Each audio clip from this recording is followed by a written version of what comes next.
Napakahigpit po nila, hindi namin nalulusutan.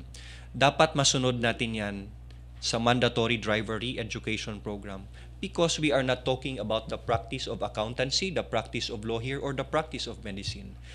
Driving involves lives, it involves safety, it involves public interest. Napakarami pong apektado sa buhay ng isang driver, napakarami pong apektado sa attitude at disiplina ng mga may hawak ng manubela sa daan. Hindi lang propesyon o panalo sa korte ang pinag-uusapan natin, kundi buhay ng tao. If we can lose 12,000 lives every year, dapat lang pag-igtingin natin ang pag-implementa nito, and with the help of Congress and of course you, media as our partners, we can guard the proper implementation of this bill if ever it becomes law. Sige. May gusto ba magtanong sa mga kasama natin? So if this bill becomes law, I'm sure may appropriations requirements ito. Kanina you did mention the pwedeng pagkunan ng funding para sa nito yung road users tax. Ano bang plano mo doon? Ano bang paano mo gagamitin ang pondo ng road users tax? If ever we undergo a committee hearing together with the relevant government agencies, makukuha po natin ang tamang datos sa mga ahensya kung ilan ba talaga ang mga lisensya na na-issue na ng LTO. Ano ang pwedeng pagmulan ng gastos para ma-estimate natin. The Committee on Ways and Means together with the Committee on Transportation will work together to formulate the appropriate budgetary requirements para sa batas na ito. If we can fund other projects, why not fund a bill? Why not fund a law that can save lives and at the same time become part of the solution in addressing our traffic problem? So I am confident that the committee as well as the leadership in the House of Representatives, isusulong po natin ito para makatulong kami as Congress in help solving the problem of traffic and road-related death. Sir, ang tinatarget mo rito sa bill mong to, yung mga driver's license holder na. Yes. Di ba? Paano sir yung mga first time pa lamang kukuha ng driver's license, mag-a-apply pa lang? That's a very good question. Hindi po natin maiwasan na yung ibang di marunong magmaneho, minsan may hawak na lisensya. Yung ibang ang bulag ang isang mata, may hawak na lisensya. Kapag nasa probinsya ka, it works hand in hand. It should go hand in hand if we are to implement this law. Dapat po bantayan natin ang pag-issue ng lisensya ng LTO. I hope that this will become a push not only from Congress's perspective but also from the Department of Transportation na dapat pag-ingtingan at pagbantayan ang pag-issue ng lisensya. In other countries, especially in Japan, you have to undergo at least 34 hours of lectures, 34 hours of actual test driving before you can get a license. In the Philippines, alam natin kung gaano kadali. So we have to guard against that. Buhay po ang nakataya kapag merong may hawak ng lisensya, may pedestrian sa daan. Ang mga pamilya, anak, tatay, nanay natin nakasakay sa mga sasakyan, hindi lang tayo ang apektado nito, but the family, the Filipino family, the lives of the Filipino families are affected by road crashes, by road incidents.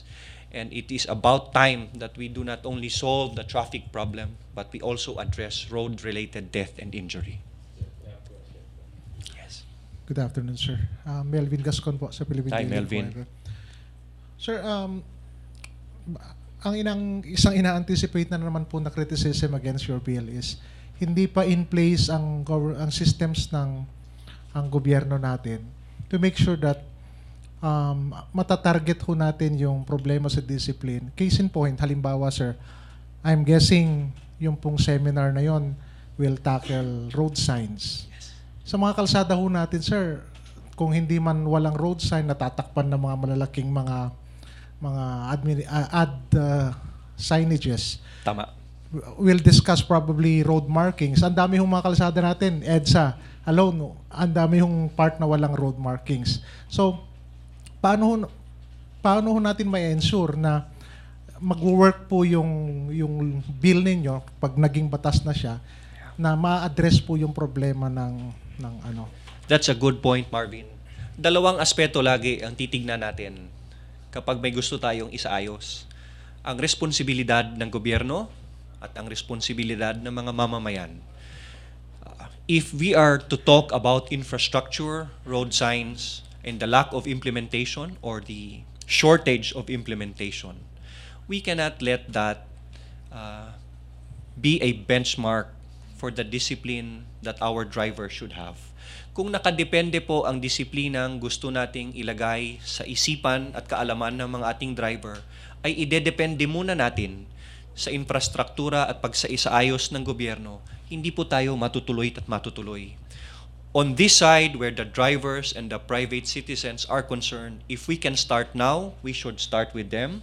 It's a challenge for the LGUs and the national government also to do their part, to implement the proper infrastructure and to do their best that road signs can be implemented. Bakit?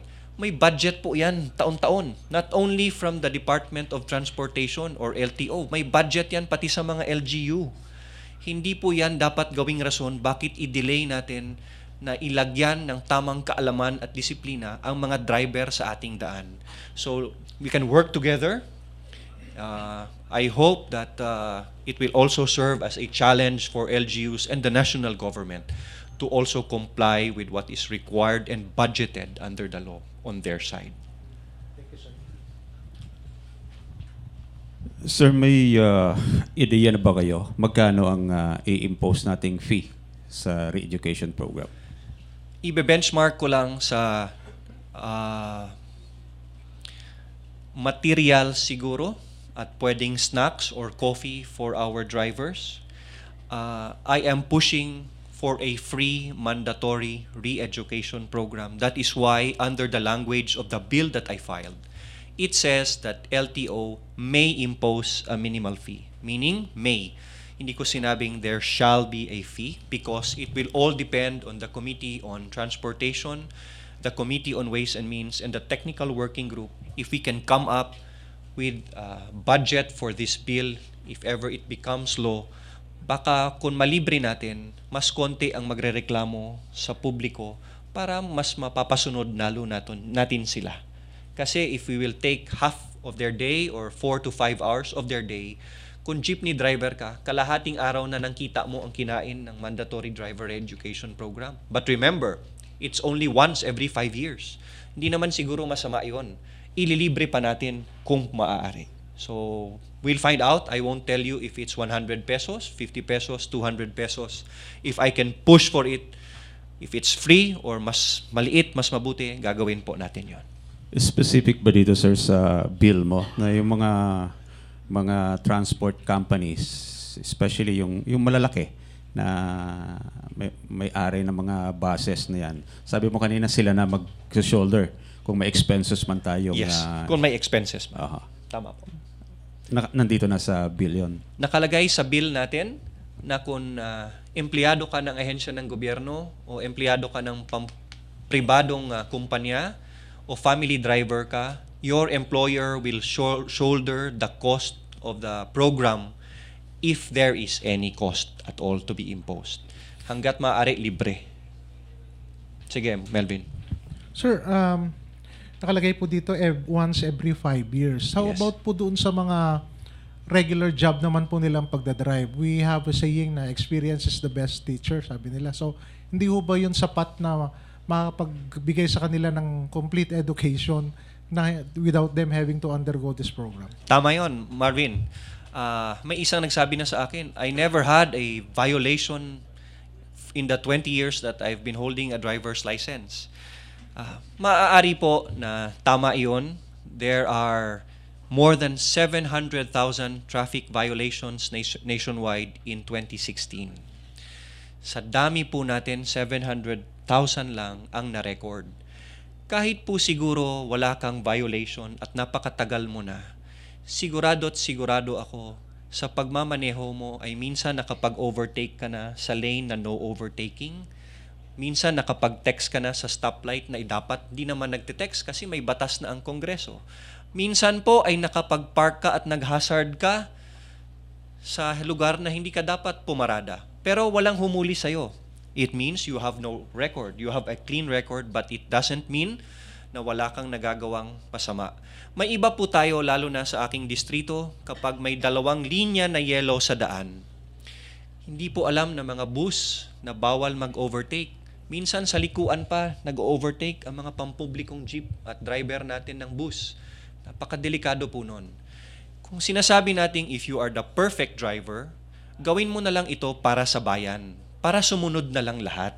Kasi if you will insist that you are completely innocent and you've never done anything wrong, and that you know all the LTO policies, all the traffic rules and regulations, safety regulation, anger management, emergency driver program, kahit alam nyo pa yon lahat, kung batas po yan, under our police power, sumunod na lang po tayo para kahit kaming congressman o kahit kaming kapitan o mayor, kung susundin namin, para naman pantay-pantay tayo lahat, sumunod na lang po tayo. Erwin.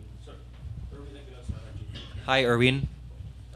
Sir, dito sa bill mo, nakalagay po dito para sa lahat po ng holders ng driver's license. Kanina binanggit mo rin, meron po dito sa atin na may lisensya pero hindi naman talaga marunong magmaneho. So sila, they will undergo the same training or seminar, pero makakakuha din ulit sila ng lisensya at di ba pwede naman mag-drive? That's correct. And it's the government's fault to begin with na hindi natin isinuri ng husto yung mga kumukuha ng lisensya natin. Napakahirap pong ipaulit ng buong proseso of applying for another license kung pinagbigyan ka na ng LTO na may lisensya ka na. At least may konsuelo ka dito na if ever you want to drive, kahit di ka marunong magmaneho, naturuan kang magmaneho, at kung may masagasaan ka, napakalaki ng liability mo and it's your fault, it's your risk. The liability will not only stick with the driver who has a license but doesn't know how to drive. He will have a liability for his violation and he will have a liability for the damage to life and property that he will incur. Matakot po kayo kung meron kayong lisensya at hindi kayo marunong magmaneho. Kasi hindi lang kasalanan ng LTO yan. Kasalanan nyo yan kung may aksidente kayong magagawa habang nagmamaneho kayo. Yes. Yung dun sa mga drivers na nag-undergo ng Driver's Academy, how many times na sila? Parang one time lang sila pwede ma-exempt? Yung first year lang, tapos the following Yes, ma'am. That's why I made it every 5 years. Kasi kahit pumasa na sila sa Driver's Academy at nakakapag-drive na sila ng bus o taxi, maganda din naman dahil pang publikong sasakyan ang minamaneho nila. Every 5 years, may konting refresher sila. Bakit? Under the law, drivers of public service vehicles must exercise extraordinary diligence. Sinabi ko kanina, ang pinakamataas na antas ng pag-iingat sa isang tao ay nasa kamay ng driver ng pampublikong sasakyan. So mabuti po yan para lalo silang makakapag-ingat sa 50 o 100 nilang pasahero sa bus para hindi mahulog sa bangin kung mag-overtake sila sa no overtaking o magmaneho silang inaantok sila dahil bawal po sa batas yun. Just for everyone's information, under a study by the World Health Organization, 1,250,000 people die every year due to road-related accidents. Under the World Road Safety Study commissioned by the World Bank, ang leading cause po ng death sa daan ng ating young people or those aged from 15 to 29 ay road crashes. Napakasakit po noon. If you were saying that you want to protect the youth, you want to serve the youth, you can save so many lives on the road by implementing this bill. If we can have the utmost safety kapag nag-seatbelt tayo sa eroplano, kapag binigyan tayo ng yung instructions ng stewardess, bakit di natin gawin sa daan? it has to start somewhere. If we cannot implement all the rules, the laws and regulations on traffic regulation, at least sa kaalaman po natin, nasimulan na natin na yung disiplina at kaalaman para makapagmaneho ay nasa sa atin na at tuloy-tuloy nating gawin every 5 years. Sir, kanina parang narinig ko sa inyo na gusto mong simulan ito pag naging batas sa mga empleyado ng gobyerno. Yes. Paano?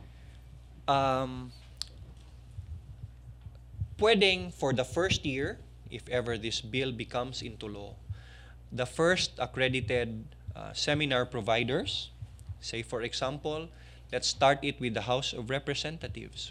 We have the venue to accommodate everyone, kahit by batch lang, para masimulan natin. The seminar provider can come here, a representative of LTO can observe and provide the appropriate certification for those who attended. My driver's license expired in July 24 of this year, of 2019. Hindi po ako nag-renew ng lisensya.